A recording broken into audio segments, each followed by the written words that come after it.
All right, y'all, what's going on? Welcome back to another episode. Hashtag CB99 Talks, episode 139. And yeah, I'm here. I'm live, y'all.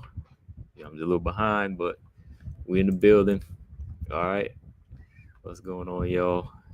Hello, leaders. I'll take the supersized combos. Oh, appreciate that for the 10 spot. She put up the money for it. I appreciate that, man. The 10 spot. All right, little leader in the building.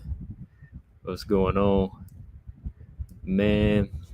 Feels like it's been a few days again since I was live, but man, I've been busy, and I wanted to just jump back on too, man, because I wanted to just talk about the past weekend. I had a lot of fights, but I ain't gonna complain and say it wasn't like a good weekend. It was a decent weekend, but I always I was feeling like the championship fights could have been a little bit better, but still got something to talk about. I mean, we had like 8 fights last weekend between UFC and Bellator, and we got 4 fights coming up this weekend. And y'all know that one on the left, that's one I'm looking forward to coming up. This Maia Araujo fight. Araujo's in that situation, man.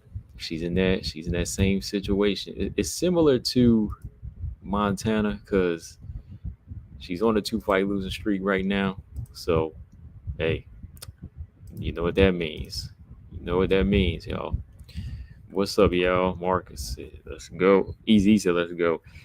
That's up 6, ravioli. Oh, man. All right, let me pull up the stream a little bit here so I can see everything.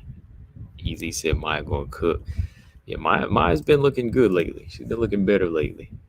And I mean, it might be due to the competition she's fighting, but still, she should be beating that level of competition. I mean, that tells us that she's not necessarily like deteriorating, like her skills aren't diminishing. There's still a plus side to what we see from her. All right. But yeah, man, this past weekend, shout out to my man BJ. It was a rough one for him. He's had a terrible weekend. I can say I told him on all of these because everybody he picked, I picked the opposite of. I mean, well, those are his girls too.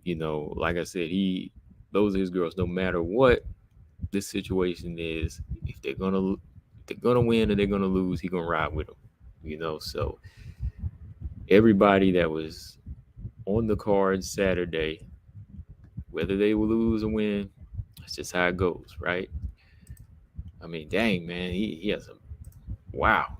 All his picks, all my man's picks, man, they was down in the dumps last Saturday, you know. And let's look at that, man. Let's look at that. What was the first fight that had him crying? Right? Oh man, we had like I said, I already talked about this fight, but I'm just saying I'm gonna look at the angles here with these fighters. What's next with them, man? Like Easy said, yeah, if you're a betting man, keep love out of it. Yeah, yeah, right, for sure. Yeah, that's how it is with some of the ones I pick. I'm like, I'm not necessarily like this hardcore fan. There's fans I am fighters of, and that's when I'm torn between them. Like when Lamos and Rodriguez fought, I was kind of like, man, like who should I pick here? Like I mostly picked off of like experience and the momentum, and I thought Rodriguez had it. But when you mix styles together, money says go on Lamos because of the style matchup. But money definitely says you better put your money on Wei Lee if Wei Lee and Lamos will fight, right? Fan wise, I did pick Lamos, but if you want money, you know where to go, right? I'm still, dang man, I should have put money on this fight too because they actually had who was the underdog in this fight? Was Aldrich the underdog? No, Vanessa Demopoulos was the underdog in her fight, and that one I don't understand really how, you know, when Demopoulos is ranked, no, not ranked, excuse me, she was active. Sorry, she was active. You know what I mean? Yeah. But Aldridge, De La Rosa, for former training partners, it turned out to be a good fight. It wasn't a bad fight. Uh, I think Aldridge and De La Rosa, they both kind of put everything behind them and said, it's this is a fight. And that's why I always say that too, man. Like, some of these fighters in the same division, they shouldn't really like train together. Like, especially if they're on the same path. Like, if you're in the same division, same organization, it's one thing. If you train with a flyweight that's in Bellator, fine. UFC flyweight train with Bellator flyweight, that's cool. But if y'all are both flyweights in the UFC, I don't know. I don't think that's a good idea. You know, um, Fighters are gonna know your ins and outs, or you might not want to fight them because you two are friends. And friendship. That's the thing with this one, man. I just thought of friendships. Can affect the fights. Sometimes it can. Sometimes it won't. I think Liz and the Lima's fight, friendship affected it. Their friendship is kind of deep, so yeah, like it did affect it.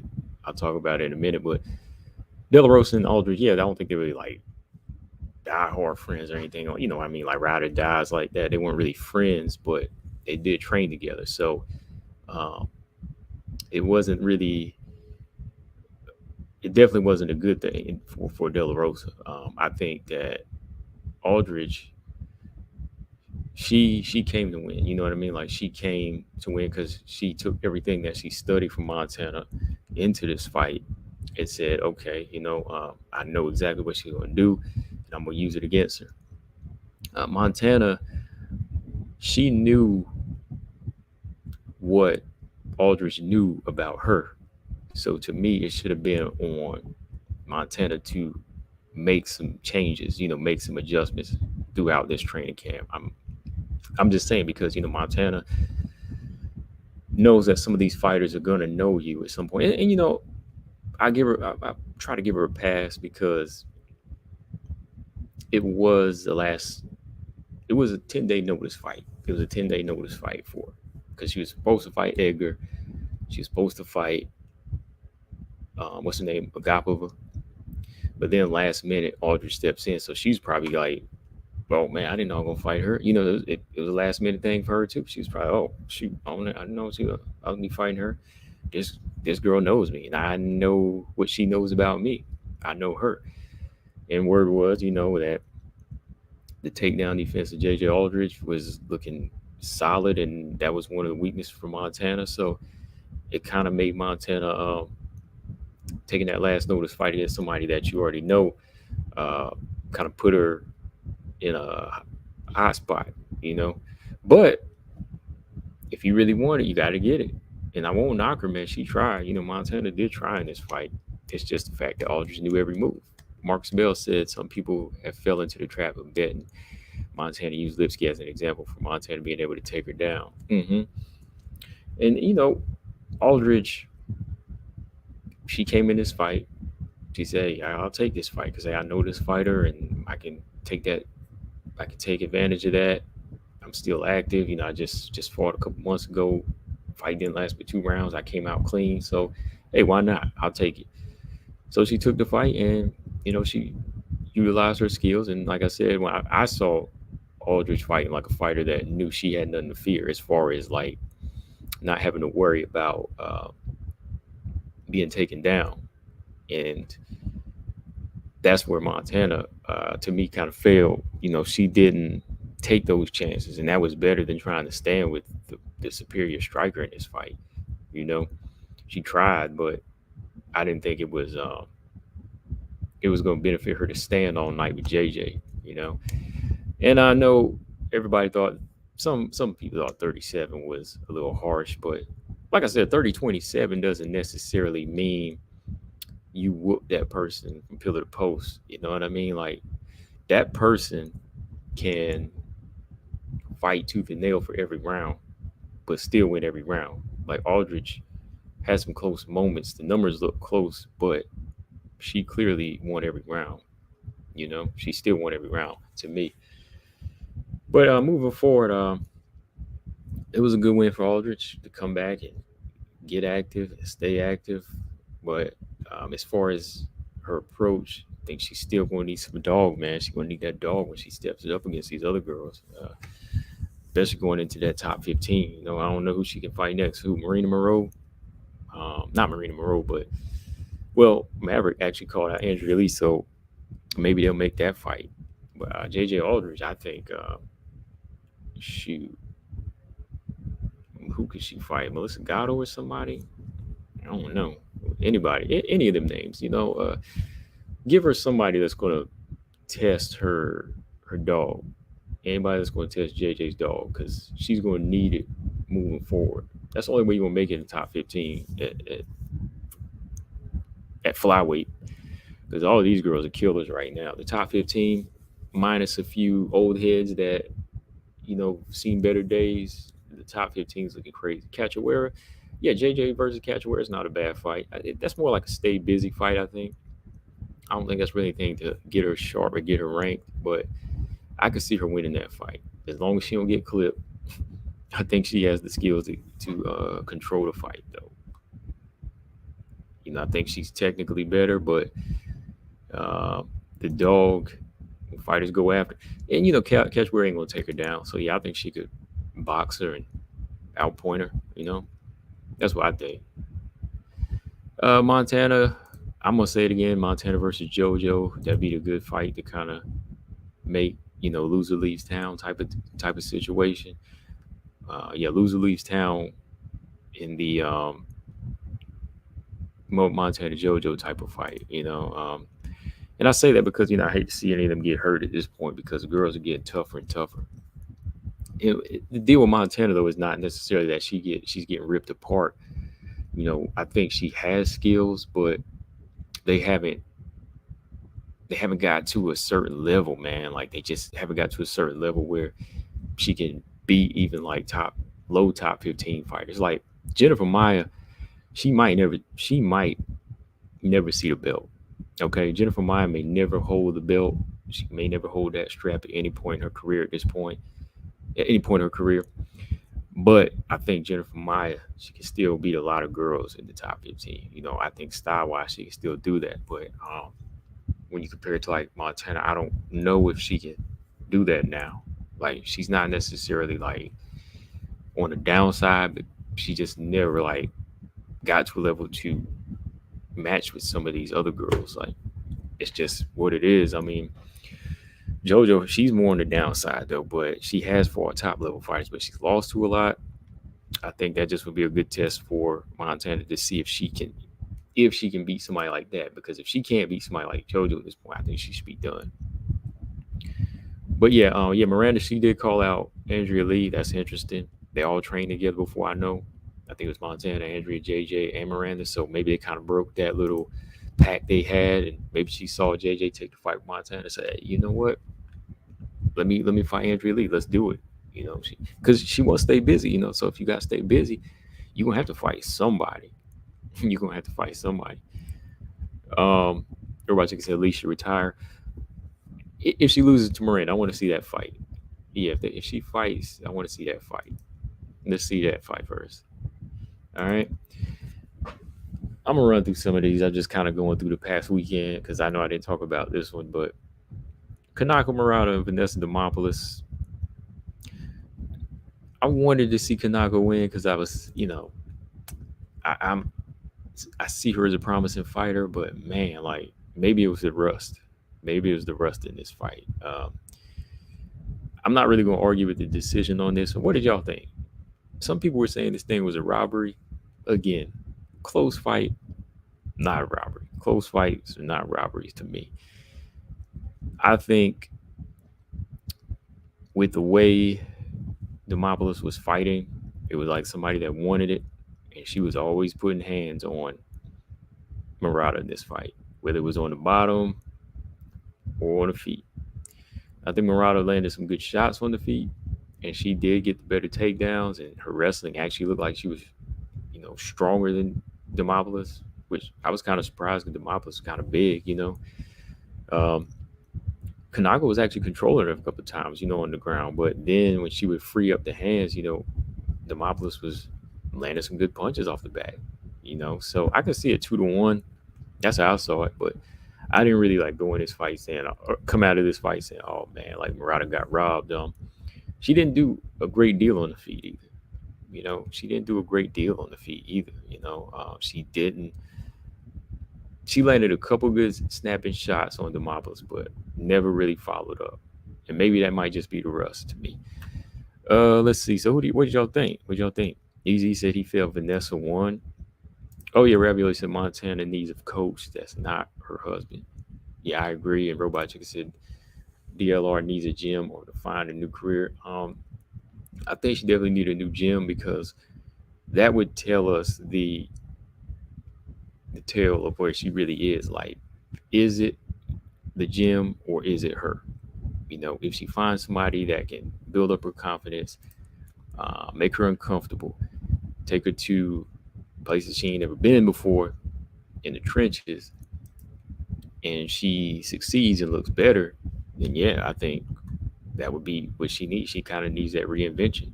But if it doesn't work after a few fights, then yeah, maybe it would be time to call it quits.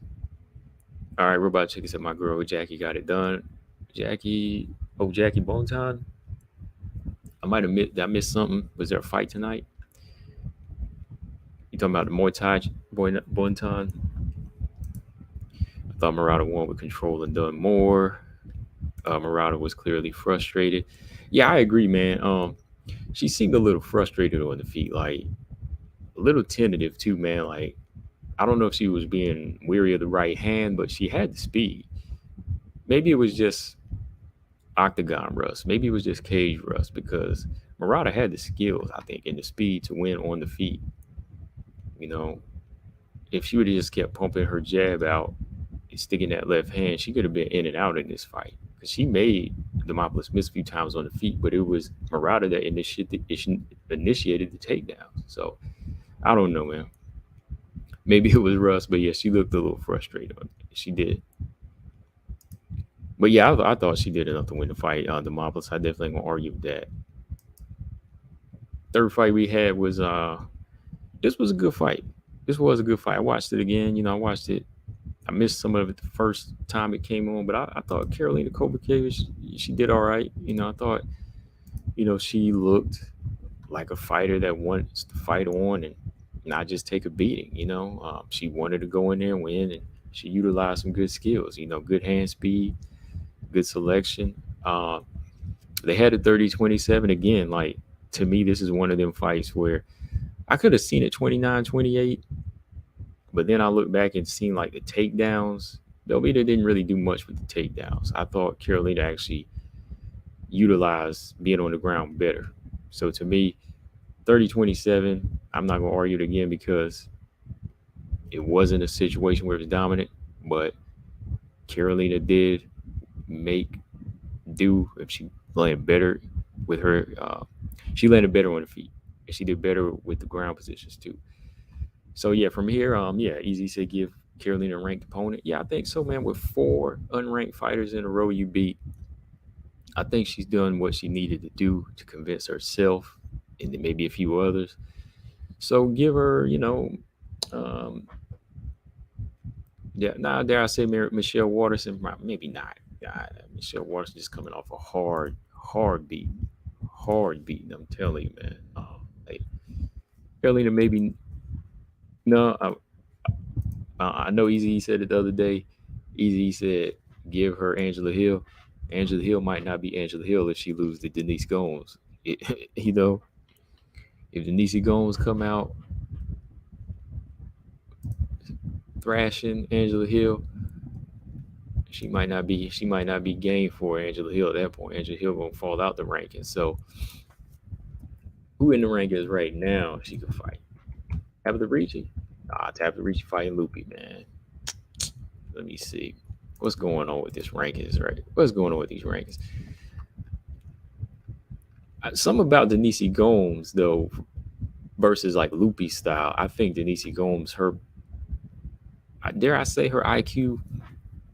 Well, I won't say her IQ is higher than Loopy's, but there's something about her striking selection, like the way she set up her knockouts in the last couple fights look good. It might be the opponents, but something about the way she's been punching, like the way she goes to the body and to the head, is tactical. So don't be surprised if Denise Gomes becomes the first to stop Angela Hill. It's possible. the way she set up her punches, the way Mackenzie Dern let off on her, it's possible. People just go downhill from here, man. No pun intended. Ravioli said, "Where's Verna?" I believe she's still out because she's had surgery on her knee. Why did they take make? Why did they make Ricci fight down? I don't know, man. Like, I actually thought Tabitha Ricci should have fought a little up. I didn't want to see her Loopy fight yet. Well, you know what? Easy. Carolina's already ranked too now. She's ranked number 14. Yeah, she's ranked number 14. She must have been 15 last week. So at 14, yeah, she could definitely fight up, man. She could fight. Um, who could she fight?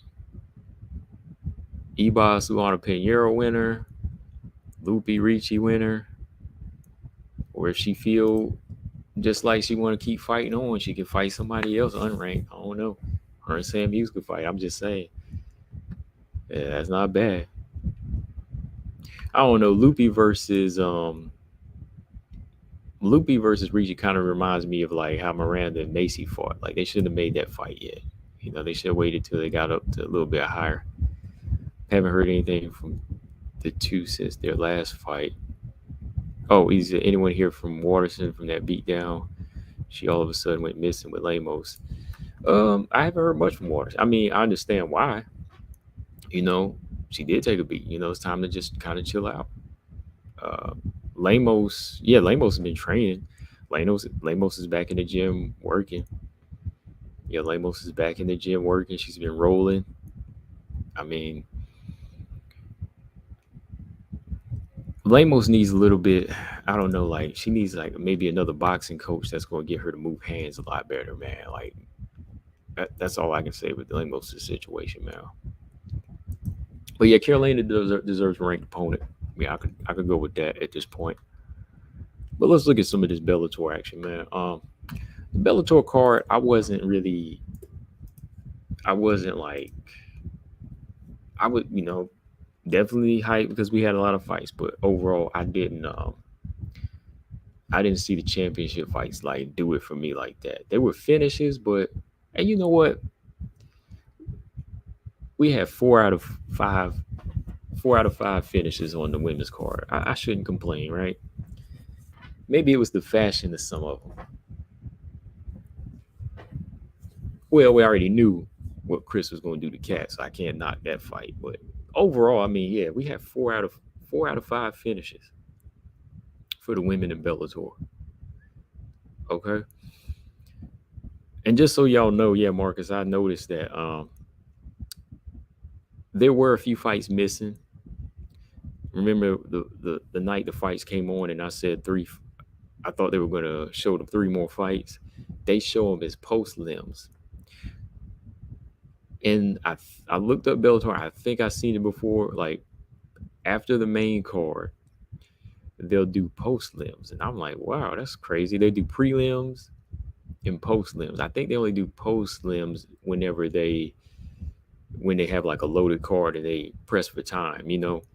So they put the last 3 fights on like a post limbs card back on YouTube. So after you watch main card, you go back to YouTube and watch 3 more fights if you're still awake.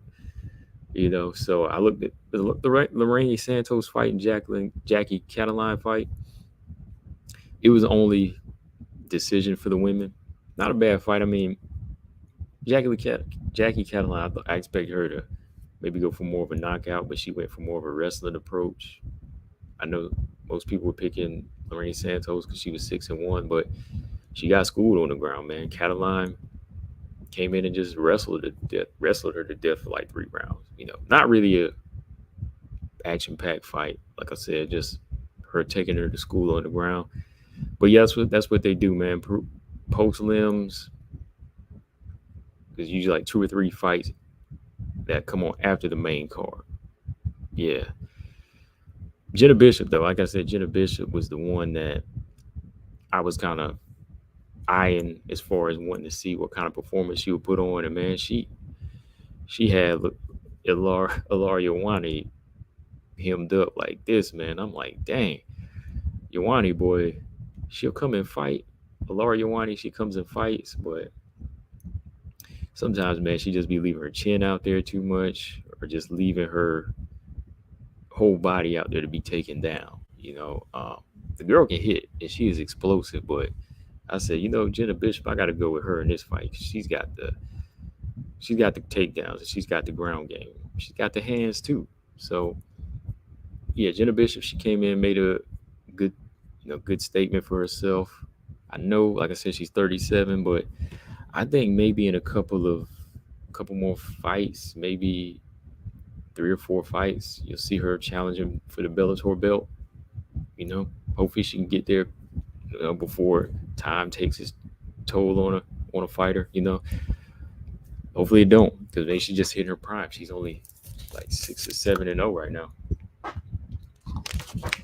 And I had to put this picture up here, man, because I always forget, man, how big Leah McCourt is when she matches up with these other girls, man. Like, I I picked Sarah McMahon in this fight. Like, this is the only fight I lost on the Bellator card. Honestly, I lost. No, I picked Jenna, Cataline, Liz, and Chris. I picked and Sarah. So Sarah McMahon was the only fight I picked wrong on this card, man, because I thought Sarah McMahon was gonna do what she was doing in this picture and keep it going, but she lost momentum quick, man. Like, that's the thing about Liz Cor. Nah, that's the thing about Leah McCourt, man. That girl is huge. I forget how big she is sometimes, man. Like, her and Kat, they were having like a time trying to get her down. Kat actually was able to endure. She was actually had the stamina to keep it going, but Sarah, she was struggling to get her down like this. And Leah McCourt, her jiu-jitsu solid and like her grappling's good. So I don't know if she should have wasted so much time trying to wrestle this big girl down like this. Like Sarah, Jack, she's muscular, makes 145, but she's taking on this girl out 4 or 5 inches taller, has good balance. She's working on her balance, is getting better. The striking really wasn't like a big factor from either of these fighters, but well, it was when it got to the ground, right? Leah McCourt, when she got Sarah on her back, she just unloaded. And I was like, is that it, Sarah? Oh man, come on, no, come on. Like, you got a lot of room to block here, but then she just gave up in that last round. And I kind of see what some people are saying, like, Sarah McMahon, she's not like that dog type of fighter. I mean, yeah, she's a wrestler and everything, Olympic wrestler, but I know what you mean when you say dogs, like gritty dog fighters, like Juliana Pena, even like Juliana Pena, and who else am I thinking of? That's like a real dog from like the bantamweight days. Um, Even Nunes, you know what I mean? Like, girls that are going to fight to the end, they just don't break that easy. But she took a few shots and she seemed like she was done, man. Like, just unloaded on her. So, yeah, man. Well, Sarah McMahon, she came over, get some money. 43 years old. I'm sure she'll fight a couple more times, but after seeing that performance, I don't see her making her way back in, because she fight like a girl like Sarah Collins or even Sinead Kavanaugh. They're gonna lay her out. They're gonna lay her out, man. But yeah, Lee McCourt.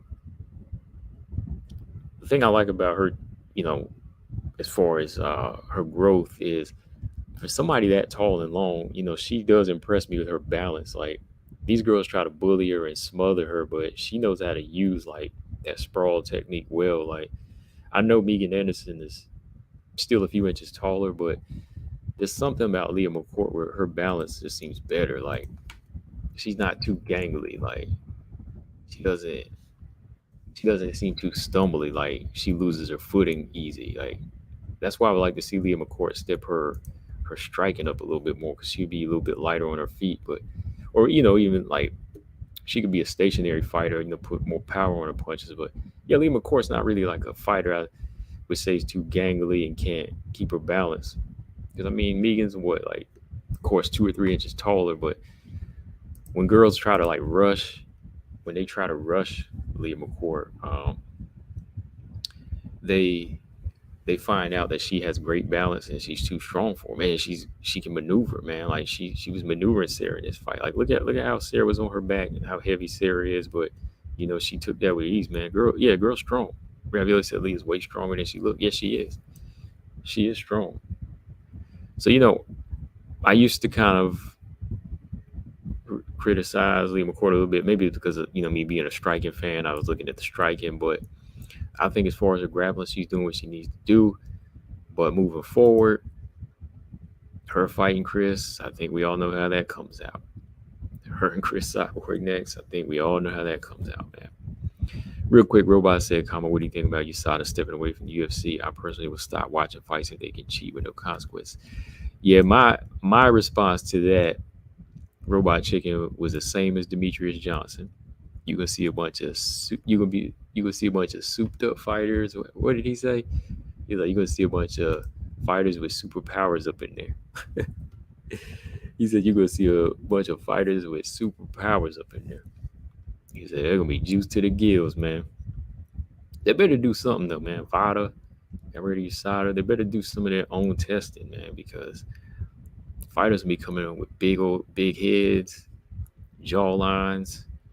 You can see you might see Alexa Grasso head get huge or something.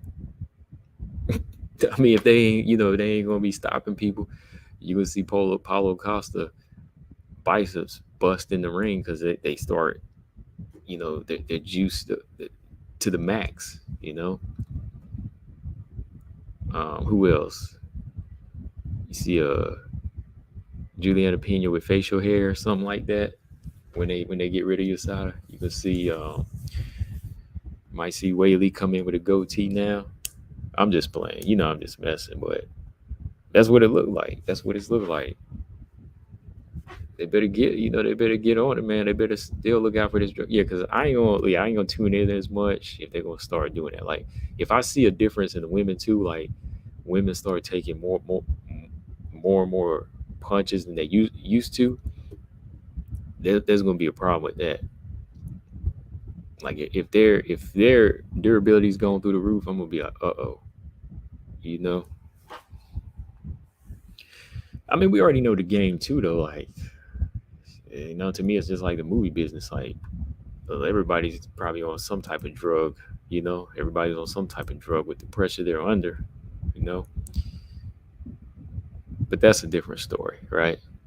But they do need to have some type of stable drug testing moving forward in the new year, right? Yep. All right, moving on real quick. I know I didn't really discuss it too much. Yeah, I didn't do no videos on it because I'm just coming back today. Liz Carmouche, she retains her title, 5th round stoppage over Leah McCourt. First time she's been stopped before in her career. It is, right? Alima Lay's first time. Alima Lay's first time she's been stopped, I believe. And like I said, I wanted to see them go at it, but what fighters say before the fight is usually different than what happens in the cage. They did say that they were going to go at it, not show friendship. They were going to fight. But there came a point where it seemed Liz came more to spar, more so than McFarlane did. I think McFarlane actually came to fight a little bit more, but maybe she was a little ashamed of herself as well because she missed weight. And maybe she felt like it wouldn't have been right if she went after Liz Carmouche and then beat Liz and then the belt comes vacant. So this fight just had a lot of like stink on it, man. Like, a lot of stuff just didn't work out. The friendship kind of slowed it down, her missing weight, the actual performance not coming through, so it wasn't really much to say about it. I mean, Liz is on her undefeated streak at Bellator. Liz Carmouche is still holding on to the belt, hopefully we don't see friends fight like this anymore or come in with this type of performance. But I thought that Liz never really stepped on the gas in the fight. She never really landed any strikes up top. It was mostly McFarlane winning the first 2 rounds, just landing her right hand on Carmouche's first 2 rounds. And after Carmouche won the first 2 rounds, it just seemed like she slowed it down. Excuse me, after McFarlane won the first 2 rounds. McFarlane won the first 2 rounds, and that's where she seemed to kind of slow down, and Carmouche took over. And when she landed that one right kick to the knee, it was just kind of downhill from there.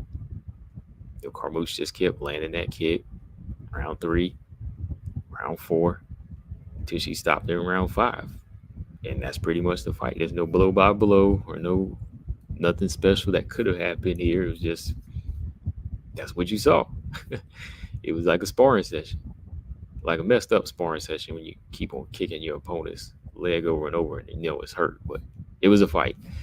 But outside of that, Carmouche never really did anything to completely take over in the fight and win it. So to me, I'm just like, okay. So yeah, the performance wasn't great.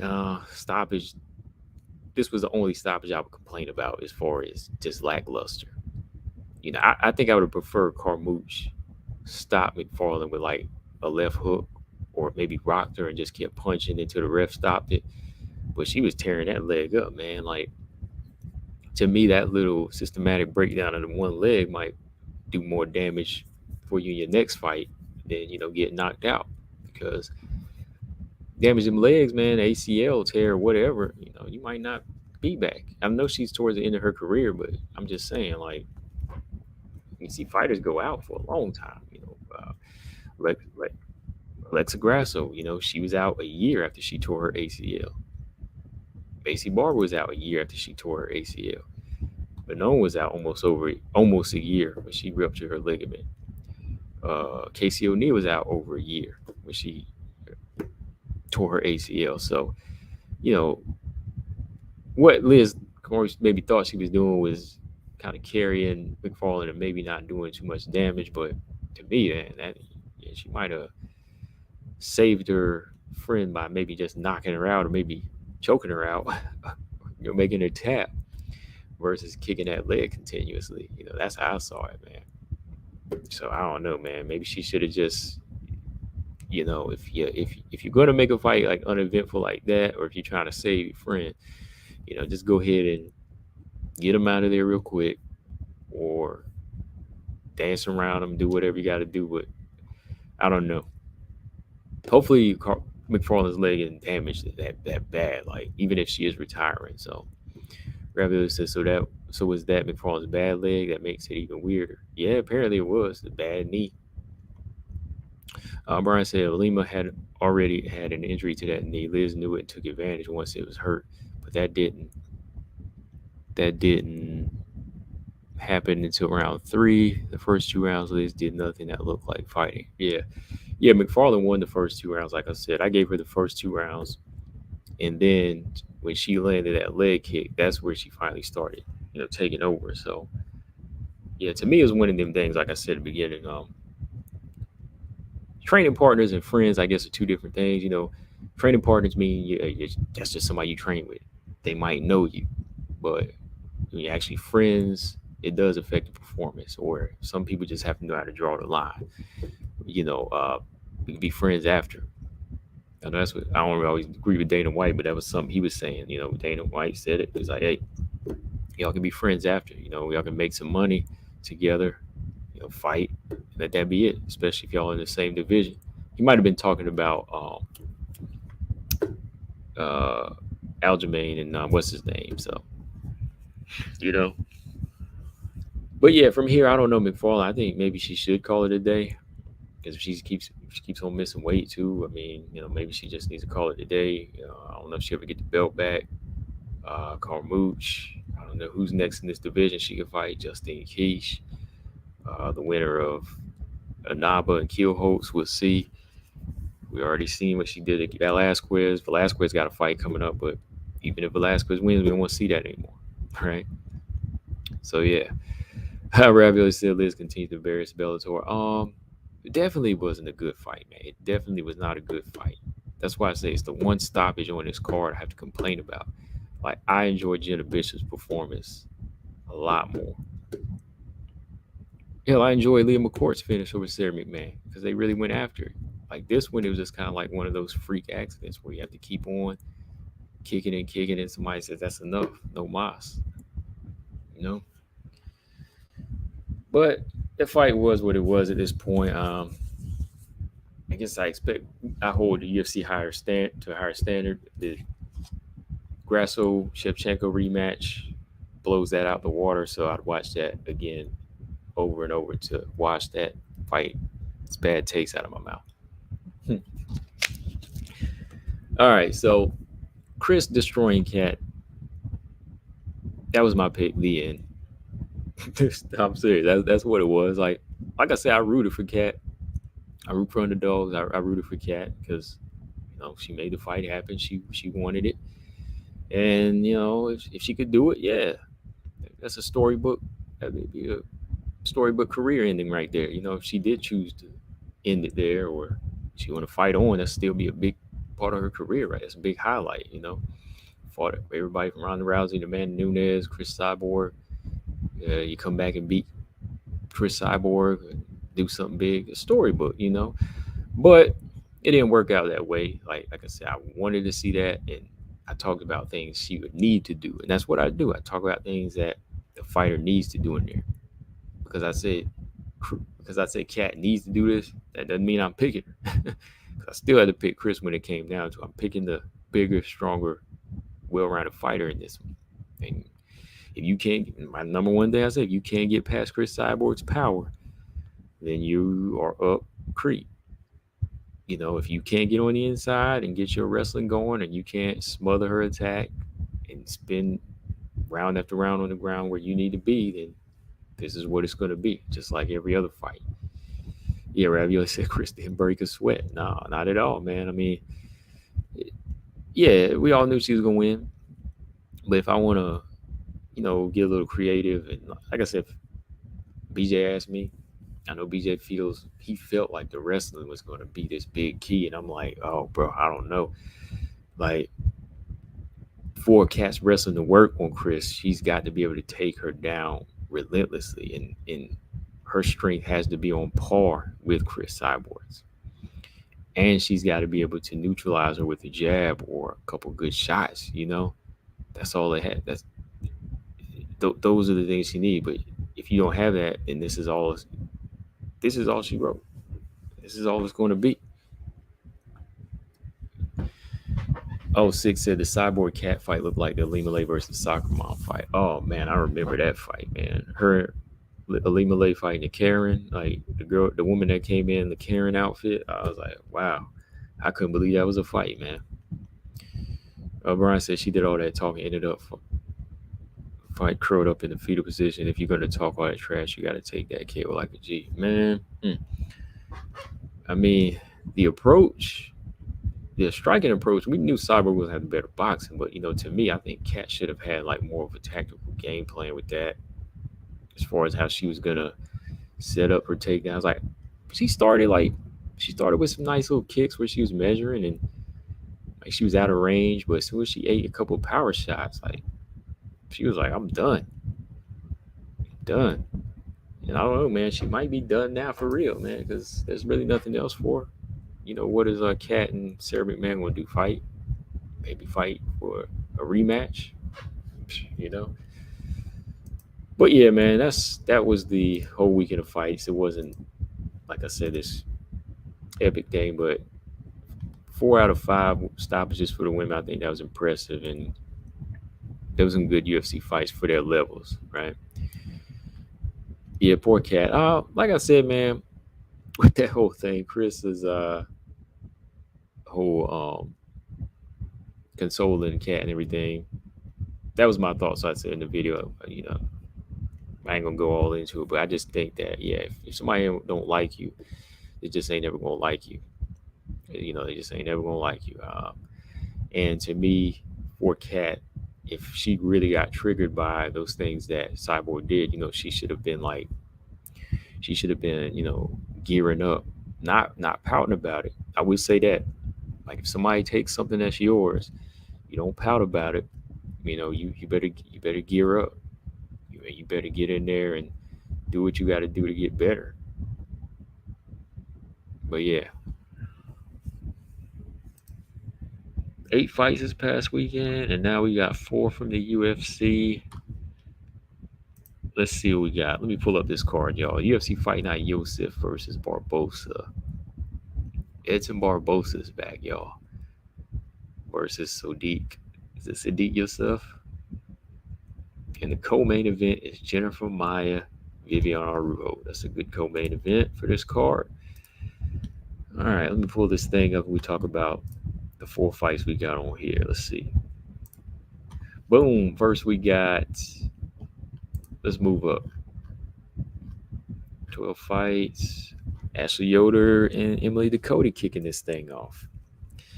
Man, I am a fan of Emily Ducote, man. Emily Ducote, though, man, like, I was expecting a bigger splash from her just because, she's has a lot of experience in fought for it. She fought everywhere, man. Victor, Bellator.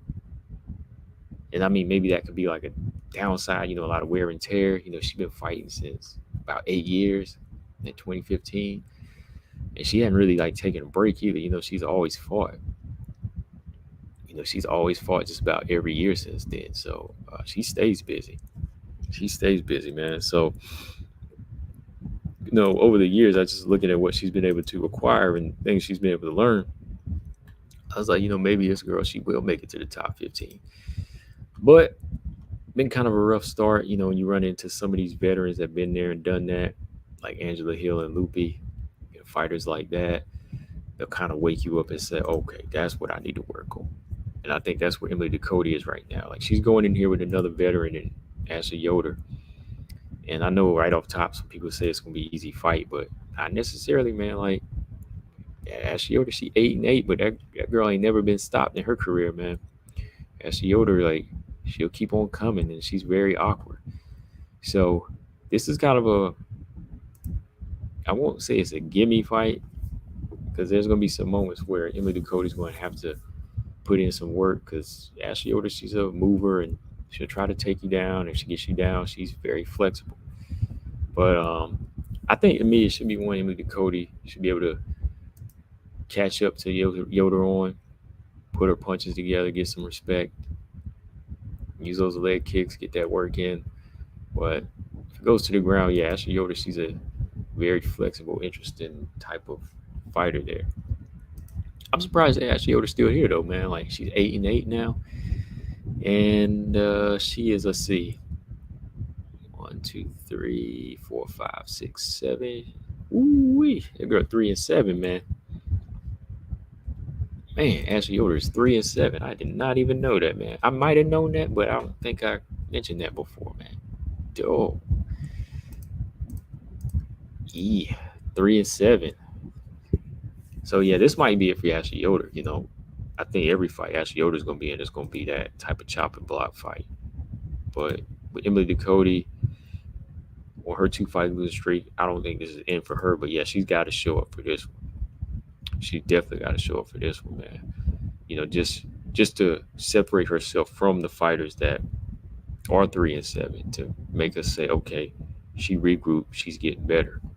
Because I think Emily Ducote still has a pretty decent style. There just has to be some adjustments made, as far as her takedown defense and even her hand speed. Well, I didn't say hand speed, but just her work rate.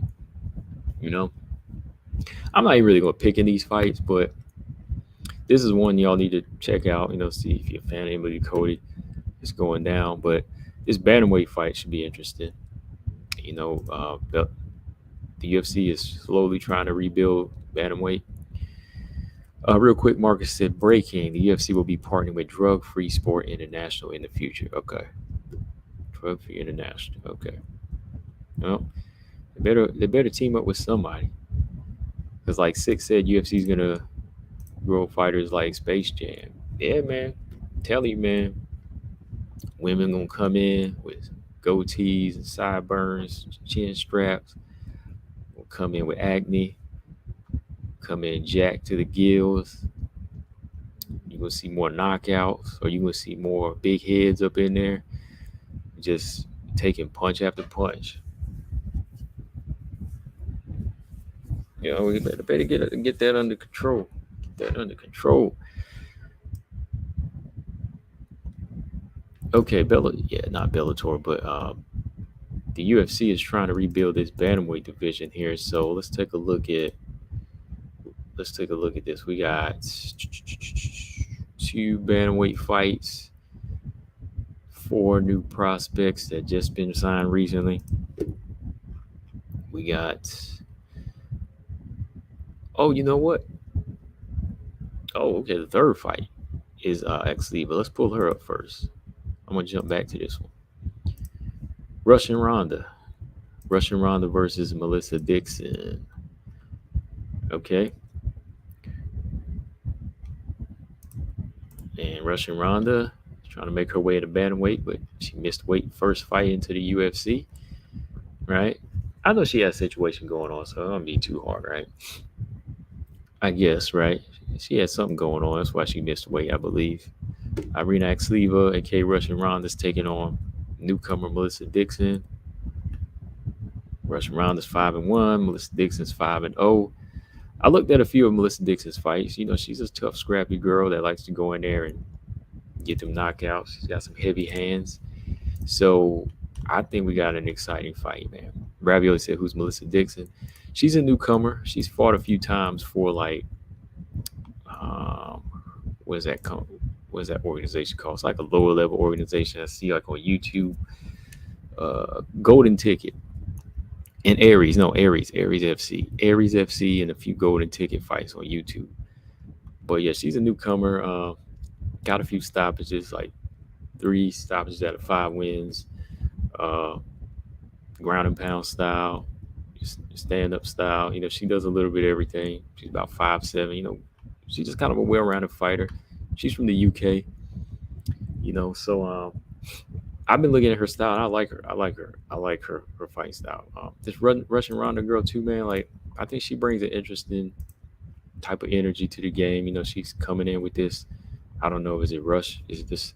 If it's Russian Ronda or is it Conor McGregor? Like she calls herself Russian Ronda, but she got more of the Conor McGregor type of swag. So she's like a hybrid. She's like got Conor McGregor's hair and Ronda Rousey's face. You know, so she's like some type of hybrid they made, and she brings, you know, she brings it. You know, she's fought for Bellator. Seen her fight maybe 1 or 2 fights in Bellator, and she got a solid win. You know, against Stephanie Edgar. I mean, the way she went after that knee bar, it was slick. Last time I looked at it, I like how she came in with that slickness and got it, man. Like, so she has the ground game. She has that kind of like puncher style where she comes in and just tries to force the fight. So leaving her chin open won't be a good idea against Melissa Dixon. You know, she's got heavy hands.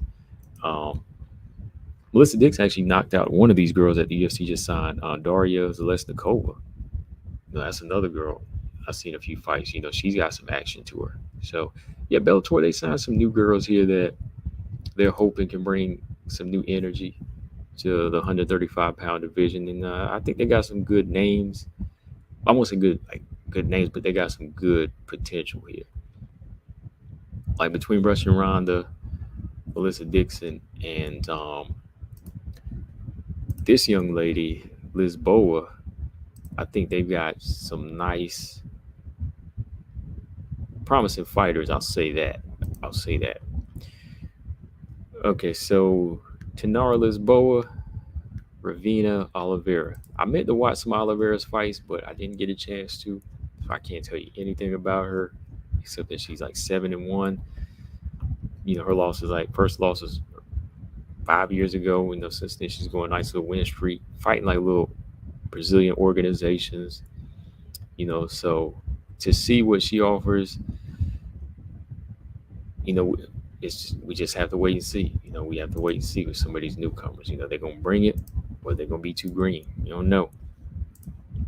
Lisboa, though, from what I've seen from Lisboa, I do like her well-rounded style, like the Muay Thai fighter. But I like the way she switched it up on Jessie just in her first fight. Like she went in, takedown, got a submission. You know, so even though Lisboa is a Muay Thai fighter, you know, she's definitely been working on her submission game. You know, she's got a few triangle chokes. arm triangle chokes and resume. She's been knocking girls out. Um, First fight in, she lost to Norma Dumont. It was like 7 years ago. She lost to that girl Lorraine Santos that fought on Bellator the other night or Saturday. But other than that, she's been like putting her game together. Like transitioning from Muay Thai to MMA, it can be tough, but I got some faith in Tenara Lisboa. I think out of the one bantamweights that they signed, I think right now, like I'm looking at her. She only got one win, but I'm just saying, like as far as like how she's evolving from what I've seen, I think she looks to be the one. Let's see how Russian Ronda does, though. Let's see how Russian Ronda plays out. I ain't really picking in these fights. These are just newcomers we're gonna go in and watch, and that's it. Because ain't much to say as far as like these girls got it like that yet to be picking. Oh, Ravioli said, "Where is Kayla Harrison still alive?" Yeah, she just did an interview yesterday. She did an interview yesterday talking about her upcoming fight with Julia Budd. So I think that's a win for Kayla Harrison. Hopefully she get back into the mix, and we see where things go from here. Maybe her and Chris make their fight, because I'm about tired of hearing that thing. Tired of hearing about that fight. Just need to go ahead and happen. Okay, so those are all the bantamweight fights. We got strawweight fight, 2 bantamweight fights. So let's talk about this fight, because I keep seeing Easy said Maia gonna cook.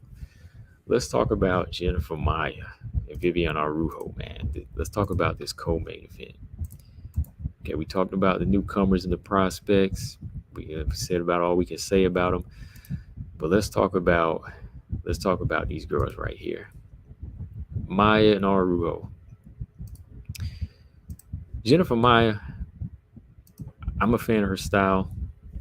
I'm a fan of her style, but I just can't. There's something about her sometimes where she just kind of not falls flat, but she just doesn't rise fully to that occasion, man. Like when she's in there, she just won't step it all the way up.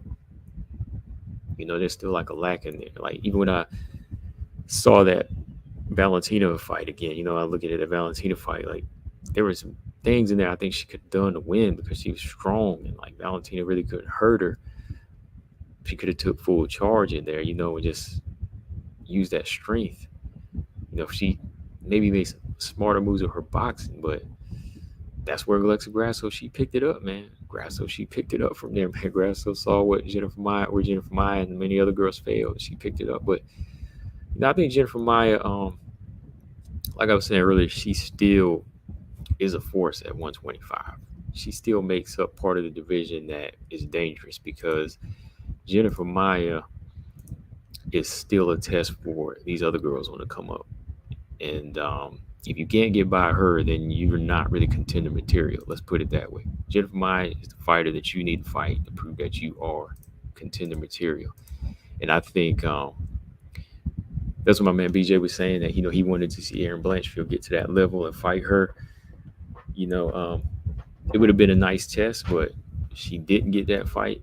And yeah, I could see style-wise Jennifer Maia maybe giving Erin a tough fight or even winning that fight. But some of the other girls that got tested by her, like Casey O'Neill, they couldn't get by her. Of course, Manon did.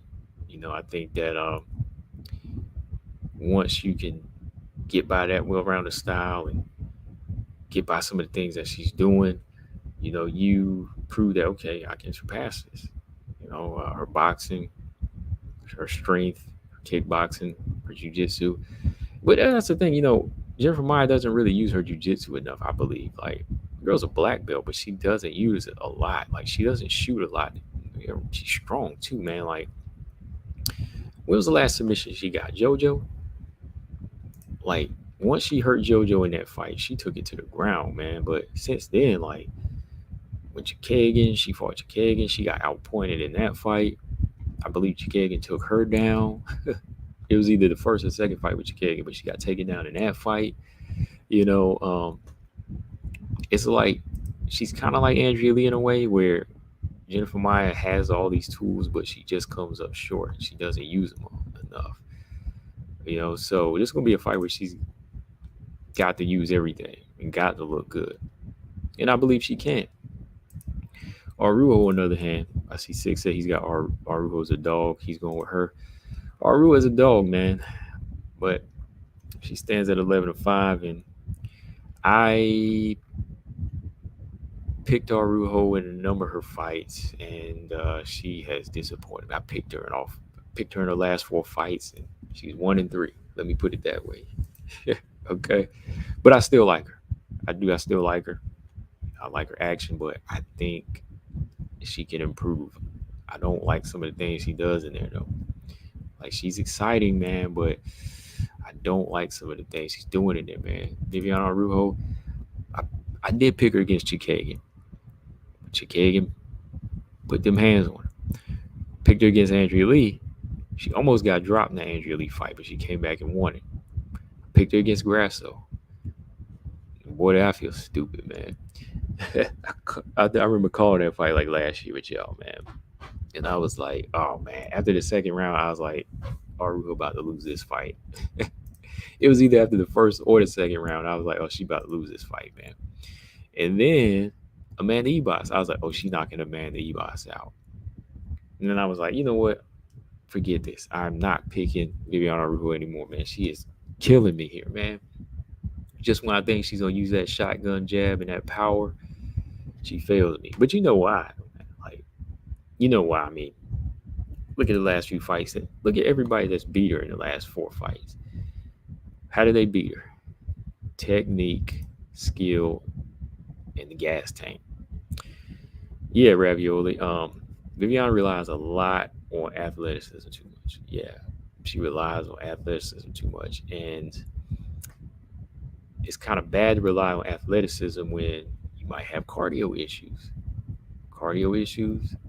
So factor in athletic style versus textbook styles like Chikagan, technical boxer, quicker, got the gas tank. She can outlast you. She ain't got to knock you out. Grasso, same thing. Discipline, good popping hands, good jab, very good technical basis. And then Ebos, Ebos didn't necessarily have like the best boxing, but Ebos was jabbing the heck out of Arujo in that fight. Y'all know that. Y'all remember that Arujo getting jabbed up by Ebos, and Ebos was taking her down. So that's all it is, man. Like when you look at the losses, you'll see what it is. And I think, man, if Arujo's team look at that, they need to say, okay, we got to stop being so athletic. Like we got to stop jumping around and being like this burst of energy, because by the second round we're gonna be huffing and puffing. They need to put more of a tactical game plan with how she uses her jab and her power. Because I think she would knock more girls out if she was tactical. Like she's more unorthodox now, but if she went back to more like basic styles, she could set up her punches. Like she could set up some knockouts. Like if she would learn how to just jab a little bit more like Grasso and set up that overhand right, she'd be knocking girls out. I promise you. I promise you. The same way you see how Grasso started believing her power, and she dropped Valentina in this last fight, and she rocked Valentina in the last fight. Shoot. She probably could knock Valentina out at some point in either fight, if she would have stepped on the gas. But my point is, if you become more of a technical fighter with what Arujo is packing, man, she'd be knocking girls out. Let me get a hold of Arujo. I mean, I would train her, have her knocking people out. I'm just saying, like, honestly, I'm just saying. And that's going on for the resume. I could do that because when I'm looking at this here, how she lost to everybody, like Alexa Grasso, she got jabbed up by Alexa Grasso and Ebos. And I break it down to 100% why. It's because, man, like, she's standing in front of them. She's trying to outspeed them. So when she's trying to outspeed you, what does Grasso do? I got that timing down. Boom, boom, boom, boom. You back out on the outside again. You ain't coming in. Arujo can't find no way in. Trying to get in. Boom, boom. Getting jabbed again. She can't get in.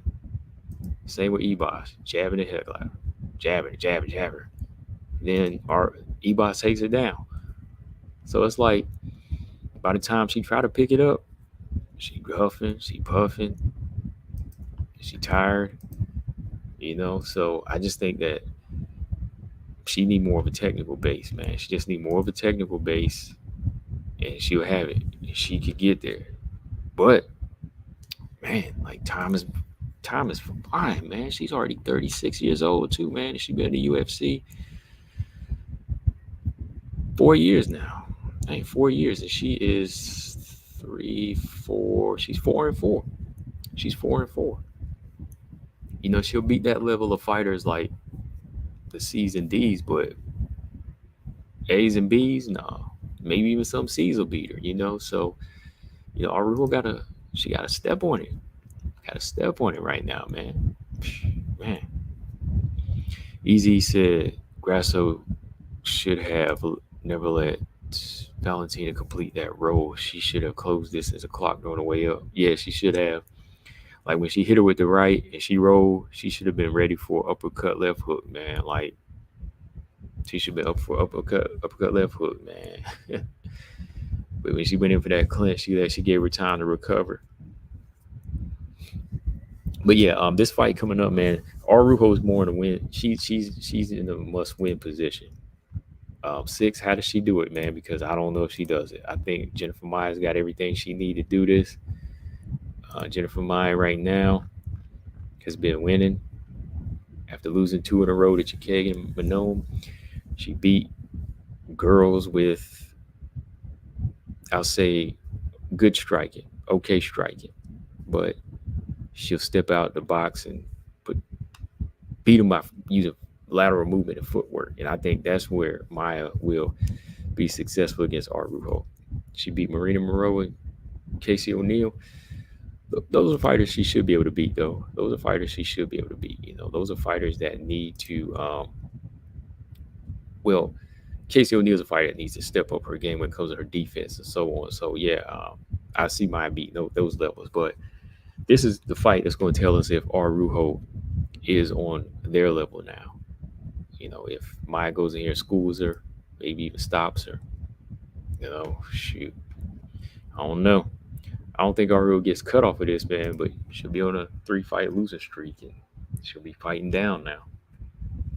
She might be fighting JJ Aldrich next, man. She loses this fight. Or Miranda Maverick, who knows? That'd be a good fight. Miranda versus Araujo. I know she called out Andrea Lee, but we'll see. Let's see. Araujo needs a new camp to evolve. Yeah, she do. 100%. She needs that new camp too. That's why if the camp isn't new for this fight, I gotta go with Jennifer Maia. So who do y'all got? Before I get up out of here? Who do y'all got? I know 6 said he's got Araujo. Easy said he's got Araujo. No, it's my bad. 6 said he's got Viviane Araujo. Easy's got Jennifer Maia. Ravioli's got Jennifer Maia. Okay, I'm going with Jennifer Maia. This is the only one I'm picking. And River at What's Up, he said, Combo, you're a very well-informed individual when it comes to MMA fighters. I always watch your YouTube videos. I appreciate it, man. I do appreciate that a lot. Yeah, I just sit back and watch them. Just, study them. Don't make stuff up. I just watch them. Give my take. But yeah, always tune in, man. I appreciate you. Robot Chicken said Maia. Can't trust the gas tank on Araujo. Ranarini said Viviane Araujo. Okay. Easy said, glad you brought it up. Maia gonna get her a sub to satisfy you. I need something like that. James said he's got Maia. He'll take Maia. I won't be happy, man. I won't be happy, man. Well, I'll be happy for it. She gets even a decision win, but I'll be happy if she can go back on the finishing. Well, she was never really on like a big finishing streak. Maia's last finish was JoJo, and that was her only finish in the UFC. So I can't hold her to that highest standard. JoJo was the only person she submitted. Same with Alexa Grasso. Like Grasso never stopped anybody in the UFC until she came across JoJo first, and then she makes a big jump and stops Valentina or submits her, whatever. Finishes, yeah. But yeah, Jennifer Maia ain't finished anybody except JoJo in the UFC. So if she does it, I'll be happy, easy. But if she don't, no, I'll just say okay, fine. She got a victory like we thought. 6 at Arvo, keeping it on her feet is her key to victory. Unanimous decision. Ooh, unanimous decision for Arvo. Okay. James Perez said I get most of his takes from him. He just won't tell you. I get most of his takes from him. Okay. I got that Valentina Grasso first fight take from you too.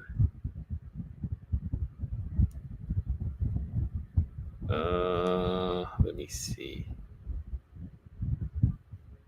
I'm just looking into some stuff here.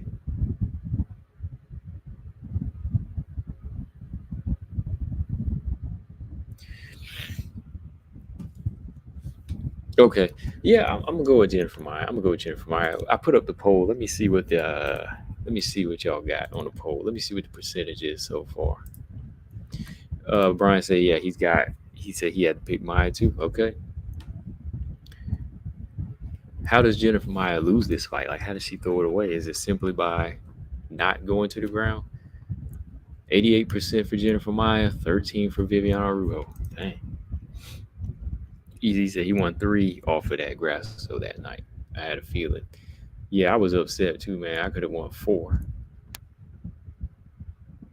You know what? I'm glad I didn't put any on the second fight though, because some people were saying, "Oh, she for sure gonna get it." I wouldn't feel. I was like, nah, I wasn't feeling it that night. Sometime with the first fight, you can know there's like a gut feeling, but on the second, nobody really know. So I'm glad I ain't put nothing on that second fight. I said no way. James Perez said, when do you expect them to book Mano and Aaron? Probably like yeah, roughly around January to March. I think they'll do it early because they want to go ahead and get that out of the way. Because Grasso and Shevchenko going to be recovered around that time, and I'm sure Valentino going to be sparring again or striking again by February or January, and then they're going to lock that fight in because Dana going to make that fight. So yeah, I think Mano and Aaron, they probably going to bring in the new year with that fight. Might as well make it a flyweight interim fight, huh?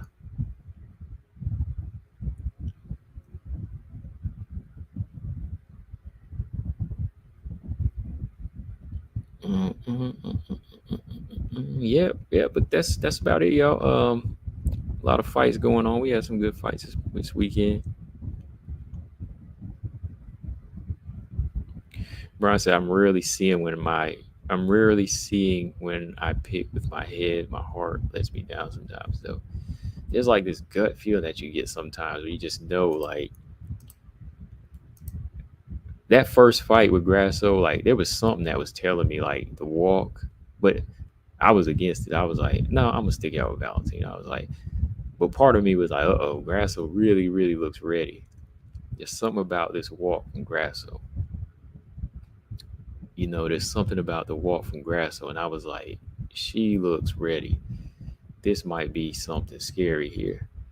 Lo and behold, she did it.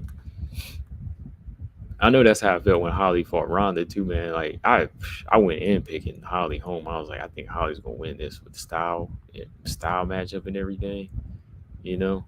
Just some of the major upsets in the game, man. Pena beat Nunes, that was a bit of a surprise. Like, yeah, I picked Nunes in that though. But yeah, that's all I got tonight, y'all. I'm about to get up off of here. We're gonna probably come back on after fights have taken place, or maybe tomorrow night. We'll see. But on your way out, make sure y'all subscribe everywhere. Hit that like button. He said, I'd rather see one of Silva's girls one of the Silver Girls fight Maya, because Vivian don't need that fight. It's a waste of time. Yeah, really, I think Vivian Araujo should be fighting down. I mean, she was fighting. She was fighting, Casey O'Neill, but they should have just let her fight somebody that was maybe down the ranks too. But yeah, I'm jumping off, y'all. It's been a good one. Shout out to everybody in the chat. Like I said, subscribe everywhere, hit that like, and I'll catch y'all later this week. Like always, Combo Breaker 99. I'm out. Peace.